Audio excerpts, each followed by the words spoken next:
નમસ્કાર દોસ્તો, આજે આપણે બાઇક વીમો, હેલ્થ વીમો, કાર વીમો બધા પ્રકારના વીમા છે તે કેવી રીતે ઓનલાઈન કરી શકાય તેના વિશે આપણે માહિતી મેળવશું.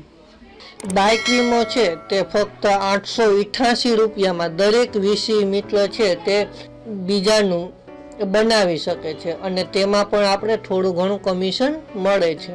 તો ચાલો આપણે જોઈએ કે બાઇકનો વીમો કેવી રીતે ઓનલાઈન આપણે કરી શકીએ, તે પણ પે વર્લ્ડમાં. તો તેના માટે સૌથી પહેલાં આપણે ઇન્સ્યોરન્સ હબમાં જવાનું રહેશે. ઇન્સ્યોરન્સ હબમાં આપણે ક્લિક કરીએ. અહીંયા આપણે અલગ અલગ પ્રકારના ઘણા આવશે, તેમાં આપણે માય બીમા ઉપર ક્લિક કરશું. તેના ઉપર ક્લિક કર્યા બાદ એક નવું પેજ ખુલશે. તેમાં આપણે કાર, બાઇક, હેલ્થ અને ટ્રાવેલ વીમો બધા ઉતારી શકશું. તેમાં આપણે બાઇક વીમા ઉપર ક્લિક કર્યા બાદ અહીંયા આપણે જે કોઈ ગ્રાહક આવ્યું છે તેના ગાડી નંબર અહીંયા આપણે નાખવાના થશે. એ ગાડી નંબર નાખ્યા બાદ પોલિસી છે તે એક્સપાયર થઈ ગયેલ છે કે કેમ તેની માહિતી નાખવાની થશે અને ત્યારબાદ આપણે પ્રોસેસ ઉપર ક્લિક કરવાનું રહેશે. પ્રોસેસ ઉપર ક્લિક કરશો ત્યારબાદ આપણે બાઇકનું નામ પસંદ કરવાનું થશે કે કયું બાઇક છે. ત્યારબાદ કયા આરટીઓમાં બાઇક રજીસ્ટ્રેશન થયેલ છે તેનું આરટીઓનું નામ લખવાનું થશે. GJ25 છે તો એ પોરબંદરમાં આવે છે, એવી રીતે તમારે જ્યાં પણ આવતું હોય એ તમારે લખવાનું થશે. પછી કયું મોડલ છે, મોડલની વર્ષ લખવાનું થશે.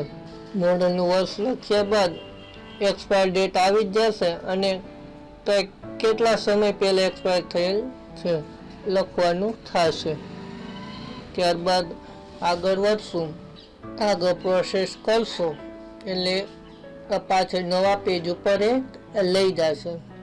ત્યાં આપણે ફૂલ વીમો કરવાનો છે કે શું, ગાડીના આરટીઓનું નામ, એક રજીસ્ટ્રેશન ડેટ એ બધું બતાવશો. પછી થર્ડ પાર્ટી કરવું હોય તો અહીંયા ક્લિક કરવાનું રહેશે અને ફૂલ વીમો જોતો હોય તો એ પ્રમાણે ક્લિક કરવાનું રહેશે.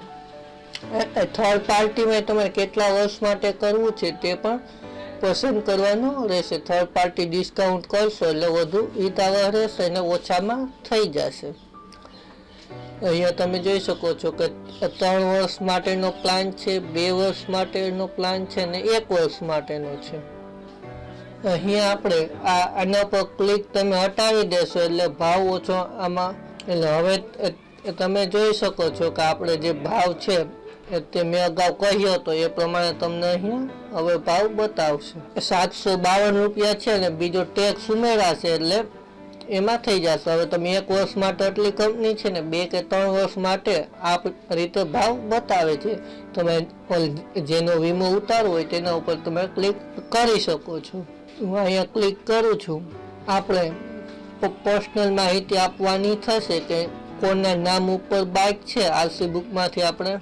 આરસી બુકમાંથી જોઈને આપણે કોના નામે છે તે લખવાનું થશે. ત્યારબાદ ઈમેલ આઈડી લખવાનું થશે.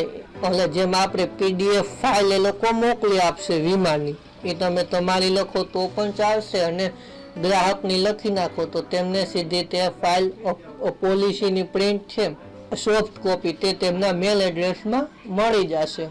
અને મોબાઈલ નંબર લખવાના થશે. મોબાઈલ નંબર આ ગ્રાહકના છે, મારા મોબાઈલ નંબર નથી એટલે આમાં કોઈ કોલ ન કરતા. અને મેલ એડ્રેસ હું અહીં મારું લખી નાખું એટલે પ્રિન્ટ કાઢવા માટે આપણે સરળતા રહે. તમે તમારું લખી નાખો તો પણ ચાલશે. હવે સબમિટ ઉપર ક્લિક કરશું. આપણે કન્ફર્મેશન માગશે કે આ માહિતી બરાબર છે ને. ગ્રાહકના મોબાઈલ નંબર ઉપર પણ પોલિસી નંબર એ લોકો મોકલશે કે SMS દ્વારા પોલિસી નંબર મોકલવામાં આવશે. હવે અહીંયા આપણે ટાઇટલ સિલેક્ટ કરવાનું થશે. નામ ને થોડી ઘણી ડિટેલ છે તે ઓટોમેટિક જ ફિલઅપ થઈને આવશે. હવે આપણે બર્થ ડેટ લખવાની થશે. બર્થ ડેટ લખ્યા બાદ એ ધંધો કરે છે તે લખવાનું થશે. પછી મેરિડ છે કે અનમેરિડ, પછી એડ્રેસ લખવાનું થશે. આપણે જ્યાં રહેતા હોય તે ગામનું નામ, તાલુકો, પિનકોડ અને શહેરનું નામ અથવા તો ડિસ્ટ્રિક્ટ લખી નાખશો એટલે ચાલશે. પિનકોડ લખશો એટલે બીજું ઓટોમેટિક આવી જશે. નોમિની નેમમાં એટલે કે વારસદાર તરીકે કોનું નામ લખવાનું છે તેનું રિલેશનશિપ સિલેક્ટ કરવાની રહેશે, એટલે સંબંધ શું છે. એની જન્મ તારીખ લખવાની થશે. નોમિનીમાં એટલે કે વારસદારમાં 18 વર્ષ ઉપરના હશે તેનું જ આપણે લખી શકશું. એટલે કે મમ્મી પપ્પા છે, વાઇફ છે અથવા તો દીકરો કે દીકરી 18 વર્ષ ઉપરના હશે તો તેનું આપણે લખી શકશું. આમાં થર્ડ પાર્ટીમાં તો જાજુ કંઈ અગત્યનું નથી. એ લખાઈ ગયા બાદ આપણે સેવ એન્ડ કન્ટિન્યુ આપશું.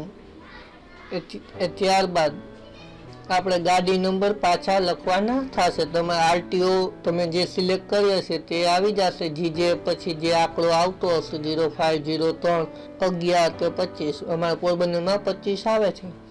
ત્યારબાદના આંકડા તમારે લખવાના થાય છે. ત્યારબાદ એન્જિન નંબર લખવાના થશે અને થેસિસ નંબર લખવાના થશે. ગાડીના થેસિસ નંબર જૂના વીમામાંથી તમે જોઈને લખી શકશો. ત્યારબાદ સેવ એન્ડ કન્ટિન્યુ. વ્હીકલ ફાઇનાન્સમાં લીધેલ છે કે કેમ તેની ડિટેલ આપવાની થશે.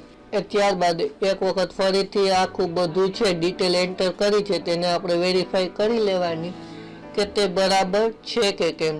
અહીં તમે જોઈ શકો છો કે જે 752 રૂપિયા હતા પ્લસ અહીંયા ટેક્સ જીએસટી ઉમેરાઈ ગયું છે. ટોટલ 887 રૂપિયા છે તે વીમો.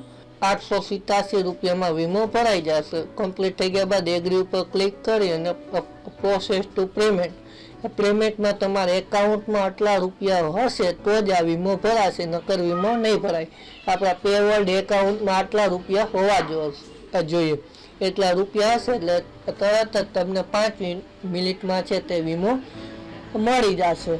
અહીંયા થોડી પ્રોસેસ થશે. થોડી પ્રોસેસમાં 5-10 મિનિટનો સમય લાગી શકે છે. અને એ પ્રોસેસ થઈ ગયા બાદ તરત જ કસ્ટમરના મોબાઈલમાં મેસેજ પણ આવી જશે ને તમે જે મેલ એડ્રેસ એન્ટર કર્યું હશે તે મેલ એડ્રેસમાં પોલિસી છે તે પણ આવી જશે. અહીંયા પ્રોસેસ પૂરી થઈ ગઈ છે ને મારા મેલમાં પોલિસી નંબર ને તેની પીડીએફ ફાઇલ પણ આવી ગઈ છે. તે ડાઉનલોડ કરી અને સીધી તમે ગ્રાહકને આપી શકશો. એક દિવસ પછી ચાલુ થશે. માનો કે 29 ઓક્ટોબરે તમે પોલિસી અત્યારે ભરી છે તો 30 તારીખથી પોલિસી ચાલુ થશે, એટલે બીજા દિવસથી. ફાઇલ ડાઉનલોડ થઈ ગઈ એની તમે પ્રિન્ટ કરી અને આપી શકો છો. જરૂરી હોય એ જ પેજને પ્રિન્ટ કરવું, બીજું પ્રિન્ટ ન કરો તો ચાલે. એકમાં માહિતી હશે ને એકમાં પોલિસી હશે, એટલે શું છે તે જરા જોઈ લેવું અને કસ્ટમરને એ પેજ અને આ ફાઇલની પણ પ્રિન્ટ આપી દેવી, એટલે કંઈ ઉપાધિ ન થાય. આપને આ વિડીયો કેવો લાગ્યો, આપનો પ્રતિભાવ જરૂરથી કોમેન્ટ દ્વારા આપ જણાવજો. વિડીયો ગમ્યો હોય તો આ લાઈક કરજો, મારી ચેનલને સબસ્ક્રાઈબ કરજો આવા જ વધુ વિડીયો મેળવવા માટે. તો આપને કોઈ પણ જાતની સમસ્યા જણાય તો આપ નીચે કોમેન્ટ કરી શકો છો, તેનો જવાબ આપવાનો પ્રયત્ન કરીશ. આપને બીજા ક્યાં વિડીયો જોઈએ છે તો આપ મને જણાવજો, હું વિડીયો બનાવવાનો પ્રયત્ન કરીશ. આ વિડીયો જોવા બદલ આપનો ખૂબ ખૂબ આભાર.